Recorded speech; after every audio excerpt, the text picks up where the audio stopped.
Saya rindu kita bersama-sama membacakan ayat ini. Udah tampil di layar LCD. Kita sama-sama baca. 1, 2, 3, ya. Tetapi carilah dahulu kerajaan Allah dan kebenarannya, maka semuanya itu akan ditambahkan kepadamu. Dari ayat ini ada hal yang utama yang perlu kita perhatikan.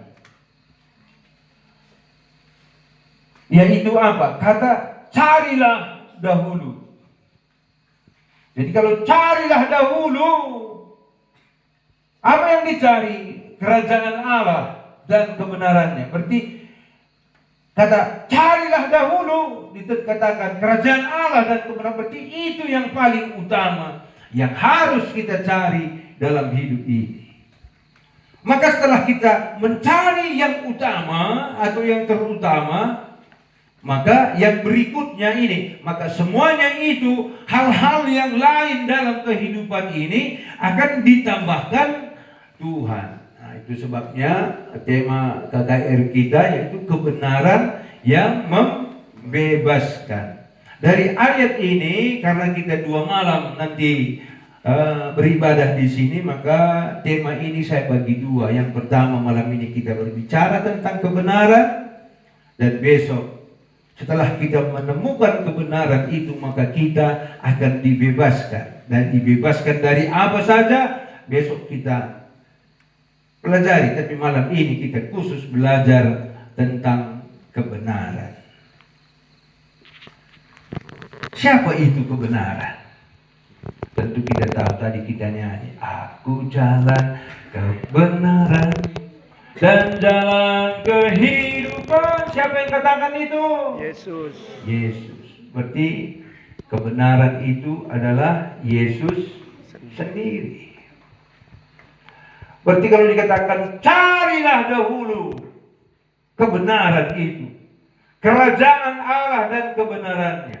Kerajaan Allah berbicara tentang satu kawasan atau satu lokasi kerajaan di mana Allah menjadi raja di sana. Kalau kita baca firman Tuhan dalam kitab Matius pasal 28 ayat 19, ada disebutkan di sana ada seorang yang mengaku sebagai raja. Matius pasal 28 ayat 19.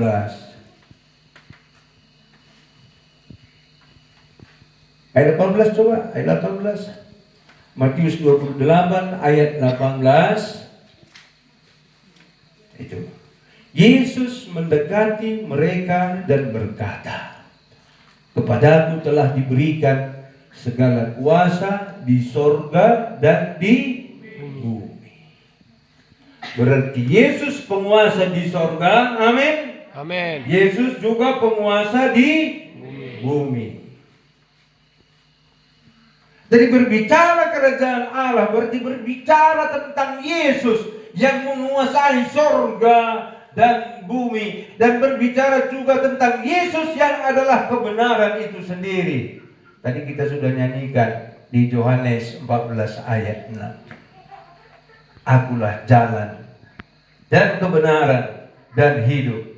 Tidak seorang pun yang datang kepada Bapa kalau tidak melalui aku, kata Yesus. Berarti kita temukan siapa kebenaran itu. Itulah Yesus sendiri. Saya tahu kita yang hadir di sini, kita bergabung di gereja Pentakosta dan di gereja Kristen Protestan Simalungun. Ingat Bapak Ibu, di sorga nanti gak ada lagi organisasi. Betul? Kamu percaya gak ada lagi organisasi di sorga? Oh, gak bilang nanti, malaikat gak bilang nanti, oh di sini jemaat GKPS, di sebelahnya jemaat GPDI. Gak ada itu. Tapi yang sampai di sorga adalah yang menerima, yang percaya dan menerima Yesus Kristus sebagai Raja di sorga dan di bumi. Amin. Nah, itu. Jadi makanya malam ini saya atau kami semua mau datang mengingatkan ini kepada Bapak Ibu semua, kepada anak-anak kami, kepada saudara-saudari kami di Sarangganjang ini, supaya benar-benar kamu memahami siapa yang harus kita cari dalam kehidupan ini. Jujur saja, banyak orang, bukan hanya kita, banyak orang di dunia ini, tujuan mereka bukan mencari Tuhan. Maka ada di dalam kitab Yesaya, kita lihat sedikit Yesaya pasal 55.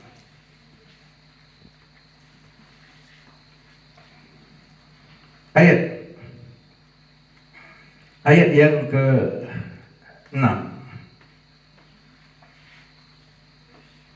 Yesaya 55 ayat yang ke-6. Carilah Tuhan selama ia berkenan ditemui. Berserulah kepadanya selama ia dekat. Berarti di sini Nabi Yesaya mengingatkan kepada umat Tuhan, carilah Tuhan selama ia berkenan ditemui. Berserulah kepadanya selama ia dekat. Berarti tak selamanya Tuhan itu berkenan ditemui. Tak selamanya nanti kita, walaupun kita berseru, ia ada bagi kita. Ada waktunya semua ini. Tapi sekarang masih tersedia waktu di mana kita mencari Tuhan. Dan katakan kalau kita mencari Tuhan, maka ia berkenan ditemui. Bahkan ketika berseru kepadanya, ia dekat, berarti ia mendengarkan seruan kita.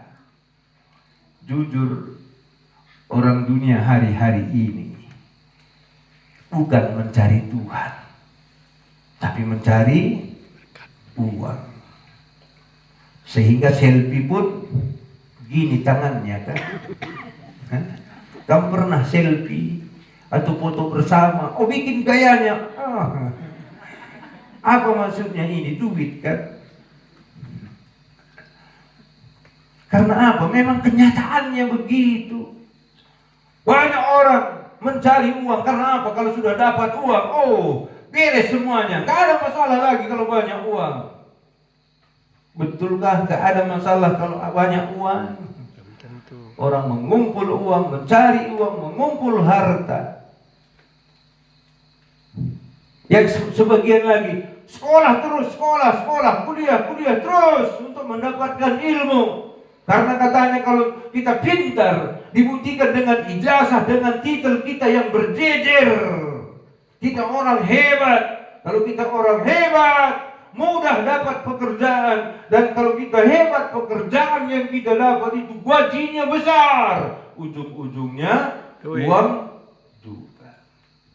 Yang satu lagi, setelah dapat uang, dapat ilmu, orang akan cari jabatan, mau berkuasa, maka berlomba-lomba orang. Bahkan hari-hari ini untuk jadi penghulu saja, untuk jadi kepala desa, bisa mengeluarkan ratusan juta untuk membeli suara masyarakat. Karena apa? Jabatan itu begitu penting bagi seseorang. Cari uang, cari ilmu, cari jabatan. Itu yang dilakukan manusia pada umumnya di hari-hari terakhir ini. Tapi firman Tuhan berkata, carilah Tuhan. Bukan carilah uang. Karena ternyata kalaupun punya uang banyak, kalaupun punya ilmu dibuktikan dengan ijazah, dengan sarjananya, ijazahnya, walaupun dia berkuasa, punya jabatan, ternyata uangnya, ilmunya, jabatannya itu tidak bisa menyelamatkan jiwa. dia. Betulkah? Betul. Betul. Makanya firman Tuhan berkata, carilah Tuhan. Tuhan. Dalam Matius pasal 16 ayat 26. Coba kita baca bersama-sama. Matius 16 ayat 26.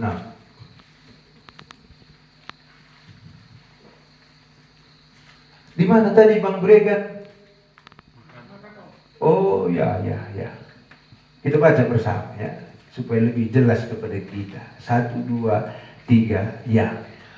Apa gunanya seseorang memperoleh seluruh dunia, tetapi kehilangan nyawanya? Dan apakah yang dapat diberikannya sebagai ganti nyawanya? Mengertikah kita ini, Bapak Ibu? Apa gunanya seorang memperoleh seluruh dunia? Tadi yang dicari orang apa? Uang, ilmu, dan jabatan. Dan dikatakan, kalaupun ada seorang yang memperoleh seisi dunia ini, berarti dia punya uang, dia punya ilmu, dia punya kuasa. Tapi disebutkan, sekalipun dia memperoleh seluruh dunia ini, tapi dia kehilangan nyawanya. Nyawa berbicara tentang keselamatan. Misalnya, adalah seorang di Huta Baru ini yang kaya raya, yang berkuasa, sehingga misalnya dia orang yang paling kaya di Nagori Huta Baru ini. Kita semua ini, atau kamu semua masyarakat Huta Baru ini numpang sama dia, nyewa sama dia. Kalau ada rumah tuh, rumahnya ngontrak kamu. Kalau ada ladang tuh, ladangnya yang kamu sewa atau yang kamu kontrak. Pokoknya dia seorang diri yang punya semua kawasan Huta Baru ini. Tapi kalau dia kehilangan nyawa, berarti dia tidak selamat. Adakah artinya semua harta kekayaannya itu? Tidak. Tentu tidak. Maka di kitab 1 Petrus dikatakan bahwa hidup manusia seperti rumput. Kemuliaan atau kekayaan, semua harta benda yang dia miliki seperti bunga rumput. Ada nanti waktunya rumput yang mekar, yang berbunga itu akan tua dan akhirnya menjadi layu dan kering, lalu dibakar. Begitulah kehidupan manusia. Artinya apa? Kalau dikatakan tadi seluruh dunia, berarti itu berbicara tentang semua harta dunia ini. Walaupun harta itu kita seorang diri yang memiliki, semua orang yang lain numpang ngontrak sama kita. Tapi kalau kita kehilangan nyawa, kehilangan keselamatan, tidak ada artinya. Dapatkah? Kan sebut. Dan apakah yang dapat diberikannya sebagai ganti nyawanya? Atau dapatkah hartanya itu membeli keselamatannya? Tidak. Tidak. Karena keselamatan hanya ada di dalam Yesus Kristus.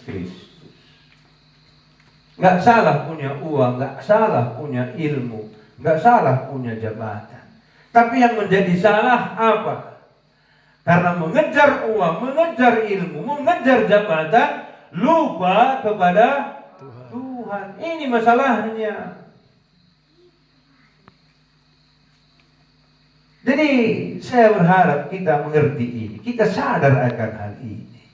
Kalaupun mungkin selama ini kita hidup mencari uang, anak-anak kita sekolahkan, kita kuliahkan untuk mencari gelar, mencari ilmu, supaya dapat jabatan, supaya mudah cari uang, akhirnya kembali kepada uang.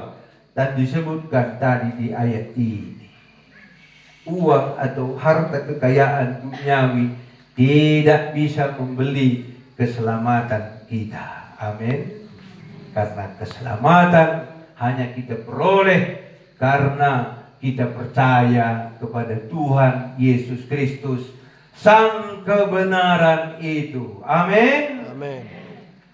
Itu sebabnya kami datang hari ini untuk mengingatkan kita semua, supaya kita jangan tergiur dengan dunia ini. Karena orang dunia selalu berbicara tentang uang, uang yang utama. Bahkan disebut hebeh lo mengatur negara. Molo song hebeh, sama hebeh. Kan gitu bilang orang. Uang semua mengatur. Kalau nggak ada uang, oh nggak bisa. Mau ngapain saja nggak bisa. Keliru. Banyak orang menempatkan uang menjadi prioritas yang utama. Tapi firman Tuhan tadi berkata, carilah dahulu kerajaan Allah. Di Yesaya tadi bilang, carilah Tuhan, berserulah kepadanya.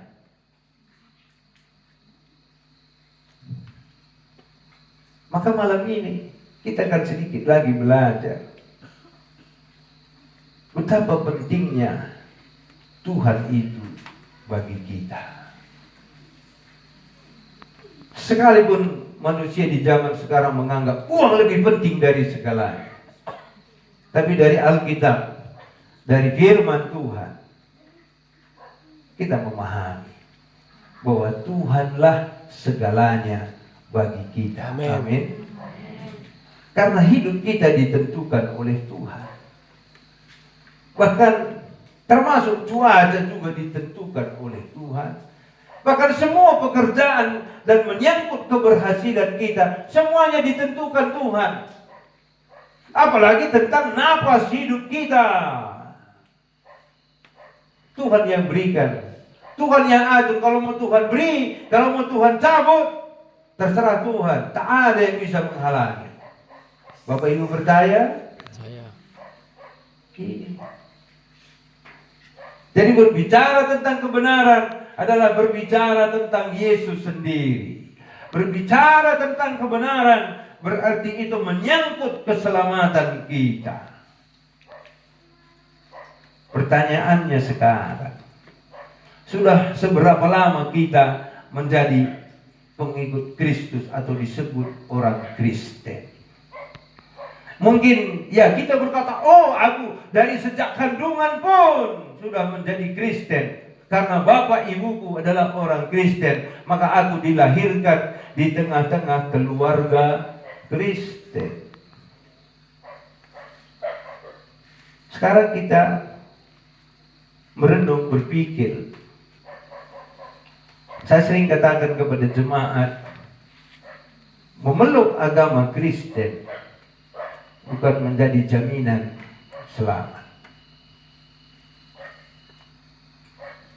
Beragama Kristen tidak menjamin kita selamat masuk surga. Karena apa? Agama itu seringkali adalah peraturan-peraturan yang dibuat oleh manusia sendiri. Tapi yang menentukan kita masuk surga adalah Yesus Kristus sendiri. Katakan amin. Amin. Berarti kita harus memiliki Yesus dalam hidup kita. Dan kita ada di dalam tangannya. Menjadi miliknya. Jadi mungkin ada bapak ibu yang mungkin sudah 50 tahun, 60 tahun, 70 tahun menjadi orang Kristen. Tapi beragama Kristen, saya katakan, tidak menjamin engkau masuk surga. Yang menjamin kita masuk surga adalah Yesus Kristus sendiri. Apakah kita sudah menerima Yesus sebagai Tuhan dan Juru Selamat kita? Maka ini kita akan lihat. Kita akan perjelas ini supaya betul-betul kita mengerti. Di kitab Wahyu pasal yang ke-3 ayat 20. Kita baca lagi. Saya mau kita Saat ayat demi ayat ini kita lihat, kita baca, kita renungkan. 1, 2, 3 ya. Lihat, aku berdiri di muka pintu dan mengetok, tok, tok, tok, tok. Jikalau ada orang yang mendengar suaraku dan membukakan pintu, aku akan masuk mendapatkannya. Dan aku makan bersama-sama dengan dia, dan ia bersama-sama dengan Aku. Lihat, ayat ini berkata, Yesus berdiri di muka pintu. Pintu yang dimaksud itu adalah pintu hati kita.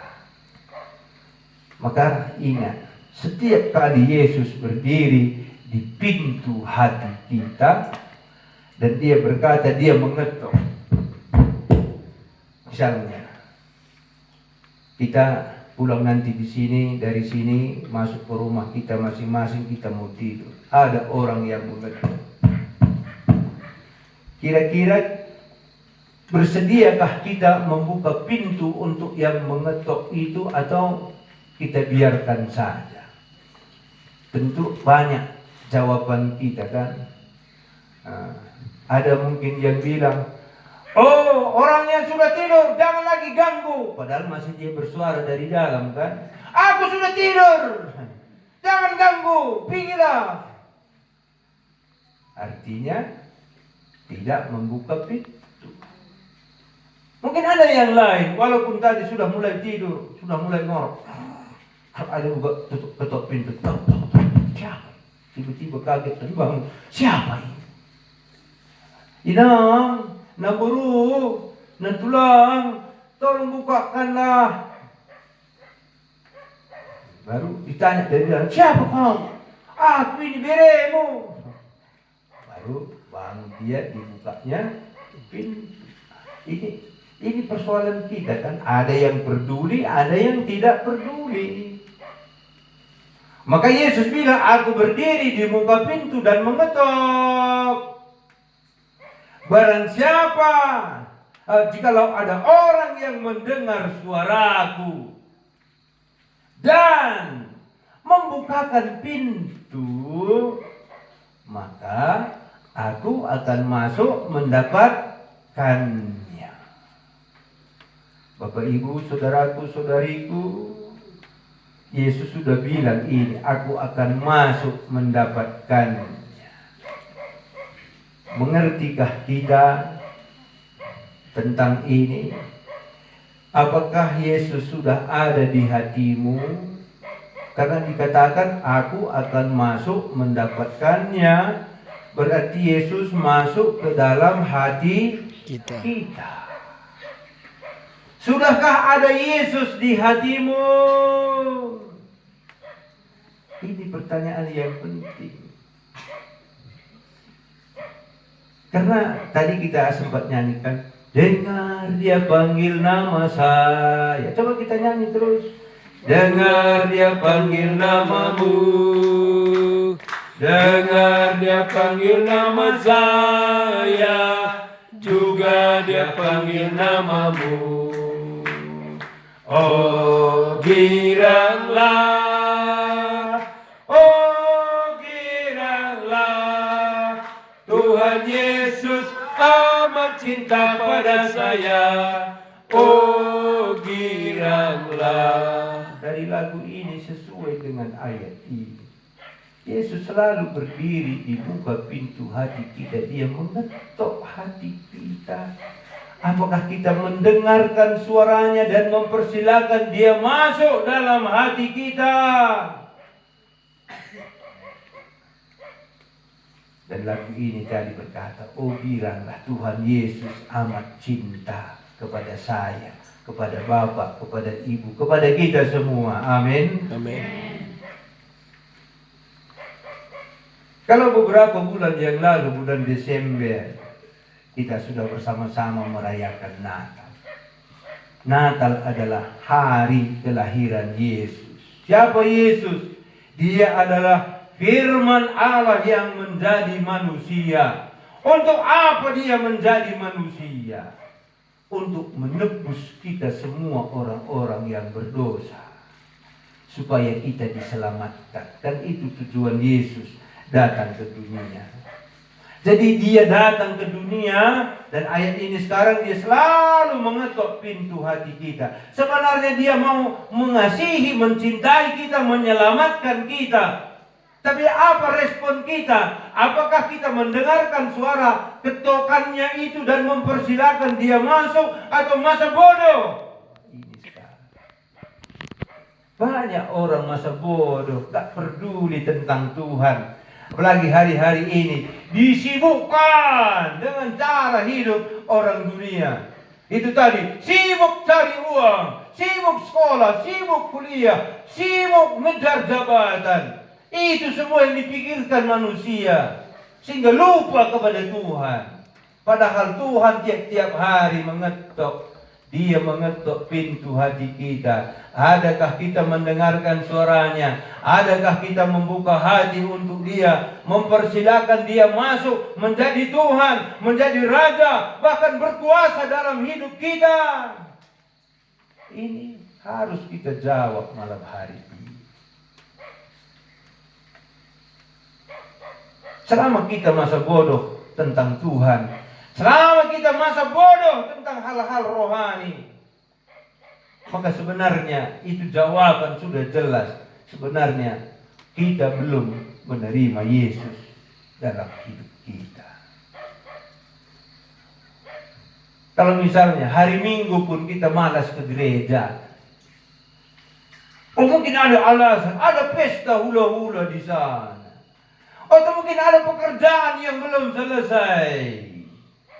Hari Minggu itu, minggu depan pun masih ada.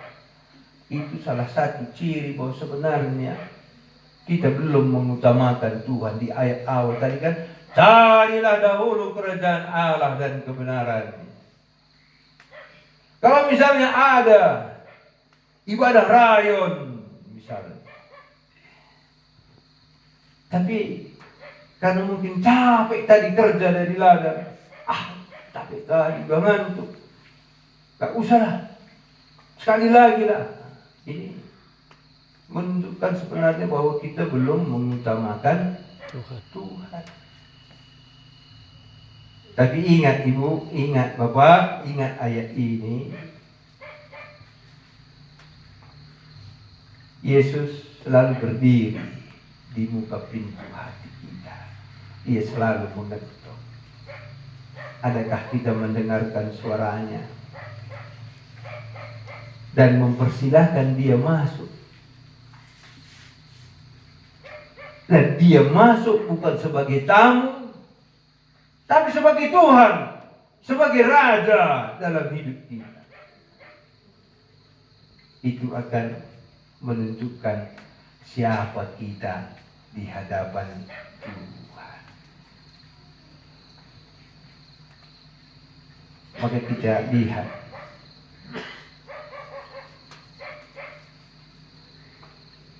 kalau kita mengundang Yesus menjadi Tuhan, menjadi Raja. Ada satu ayat dalam kitab Roma pasal yang ke-10, ayat yang ke-9. Kita juga baca bersama ayat ini. Roma 10 ayat yang ke-9. Sebab jika kamu mengaku dengan mulutmu bahwa Yesus adalah Tuhan, dan percaya dalam hatimu bahwa Allah telah membangkitkan dia dari antara orang mati, maka kamu akan diselamatkan. Katakan amin. Amin. Sebenarnya untuk diselamatkan adalah bukan hal yang sukar.